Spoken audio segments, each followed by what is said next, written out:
এই রমজানে এতদিন রোজা রাখার পর পুরো মাথা গরম হয়ে গেছে। রমজানে ভাইরাল হওয়া সব টপিক গুলো একসাথে বাজে, আমরা সবাই দেখবো, শুনবো, ফিল করবো রমজানে ভাইরাল হওয়া ট্রেন্ডিং টপিক গুলো, যা দেখার পর তোমরা বলবে মজা আয়া। এই সময় কম, শুরু করো। আরে কাকু, আমি জানি কালকে যার জন্য ট্রাই করবো 3-4 মিনিটে কাজ সেরে দেওয়ার জন্য, না মানে এই রোস্ট ভিডিওটা শেষ করার জন্য। আমার আপনারই লাগবো। কেন মামনি, আমাকে লাগবে কেন? দুনিয়াতে এত ছেলে থাকা সত্ত্বেও তোমার চোখে আমিই পড়লাম। আচ্ছা মামনি, এটা না হয় বুঝলাম তোমার আমাকেই লাগবে, বাট আমি তো টিকটকার পছন্দ করি না। বলছি মামনি, আর না বলে লাভ নাই, কারণ আমি আরেকজনের মায়ায় আসক্ত, তোমার মতো টিকটকারকে মেনে নিতে পারবো না। আর তুমি যেহেতু বলছো এত সুন্দরী একটা মেয়ে, অবশ্যই এই চান্সটাও মিস করা যায় না। আচ্ছা যাও, মেনে নিলাম, কিন্তু আমার একটা শর্ত আছে। তুমি কি আমার সাথে ঝগড়া না করে থাকতে পারবা? না, ঝগড়া না করলে আমার পেটের মতো হজম হয় না। তাইলে তোমার মতো টিকটকারের সাথে সংসার করা যায় না, তুমি ফেল। ঈদের দিন সব থেকে বেশি কষ্ট হয় একটা ছেলের।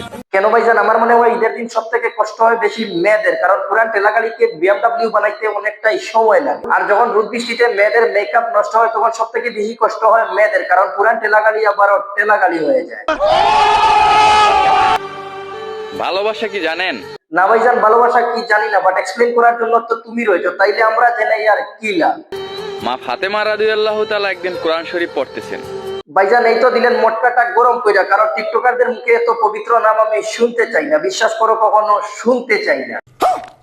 তারপরও রমজান মাস হিসাবে 50% ডিসকাউন্ট দিয়ে দিলাম, না হলে এমন ভাবে করতাম, না মানে কিছু করতাম না, কারণ এখন রমজান মাস চলতেছে, আর রমজান মাসে 50% ডিসকাউন্টের সাথে চলতেছে, যার জন্য দিলাম তোরে মাফ কইরা, খাবি তুই ভিক্ষা কইরা। ও ভাই মারো মুঝে, মারো মুঝে, মারো। মা ফাতিমা রাদিয়াল্লাহু তাআলা আনহা একদিন কোরআন শরীফ পড়তেছিলেন, এটা না হয় বুঝলাম, বাট তারপর কোরআন শরীফ পড়ার সময় হঠাৎ করে তার সামনে আয়াত আসলো যেখানে লেখা ছিল যে পুরুষের 4টে বিয়ে জায়েজ আছে। ও তুমি এই কথাগুলো বলতে চাইছো, বাট এগুলো আমরা অনেক আগে থেকেই জানি, পুরুষের 4টা বিয়ে করা জায়েজ, বাট তোমাদের মতো টিকটকারদের না, কারণ তোমরা একটা বউয়েরই ভরণ পোষণ দিতে পারো না, বউ ইচ্ছা খাও। 4টা বিয়ে তোমাদের জন্য না, একজন দক্ষ পুরুষের জন্য। বলছি এই রমজানে যারা যারা বিবাহিত রয়েছে, তারা যদি বউকে একটা শাড়ি গিফট করো, তাইলে 70টা শাড়ি গিফট করার সওয়াব পাবে। রমজানে কোন স্বামী যদি তার স্ত্রীকে একটা শাড়ি গিফট করে, এটা একটা শাড়ি গিফট করার সওয়াব সে পাবে না, বরং এইটা প্রায় 70টা শাড়ি গিফট করলে যেই সওয়াব আসতো, ঠিক আল্লাহ তাআলা এই সমপরিমাণে সওয়াব সে পাবে। বাট আপুমনিরা জানলে অল্প ভালো হতো, তোমরা যদি এই রমজানে তোমাদের বয়ফ্রেন্ডকে বা স্বামীকে একটা করে পাঞ্জাবি গিফট করতে, তাইলে তোমরাই তো 70টা পাঞ্জাবি গিফট করার সওয়াব পেতে। এইটাও সম্ভব না না, এটা সম্ভব হবে না। কেন? কারণ স্বামীরা যদি একটা শাড়ি গিফট করলে 70টা শাড়ি গিফট করার সওয়াব পায়, তাইলে বউ বা গার্লফ্রেন্ড যদি স্বামীকে বা বয়ফ্রেন্ডকে একটা করে পাঞ্জাবি গিফট করে, তাইলে সেই সওয়াব পাবে না কেন?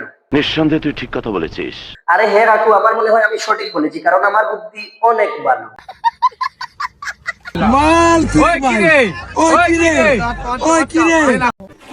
আরে সোনামণি, আমিও বিষয়টা জানি না, বাট অল্প ট্রাই করবো বিষয়টা জানার জন্য। আরে চাচা, আবারও এই কথা, আমরা কেউই জানি না এইটা কি। মধু রসমালাই। ও আচ্ছা, এইবার লাইনে আইছি মনে হয়, কারণ আমরা আগে জানতাম না তরমুজ মধুতে পরিণত হয়। ওয়েট, এখানে একটা টুইস্ট রয়েছে। চাচা তরমুজের মাথা খাইছে নাকি চাচার মাথা তরমুজে খাইছে?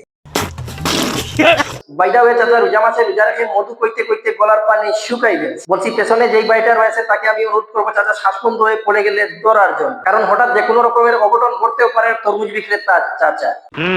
আজ এ পর্যন্ত এই ভিডিওটি ভালো লাগলে একটি লাইক করতে পারেন, একটি কমেন্ট করতে পারেন, সাথে একটি শেয়ারও দিতে পারেন। আর হ্যাঁ, আমার চ্যানেলে নতুন হয়ে থাকলে এইখানে ক্লিক করে সাবস্ক্রাইব করতে পারেন, আর পেজে থাকলে পেজটি ফলো করতে পারেন। ও তোমার কোন কোন জায়গায় ব্যথা গো বান্ধব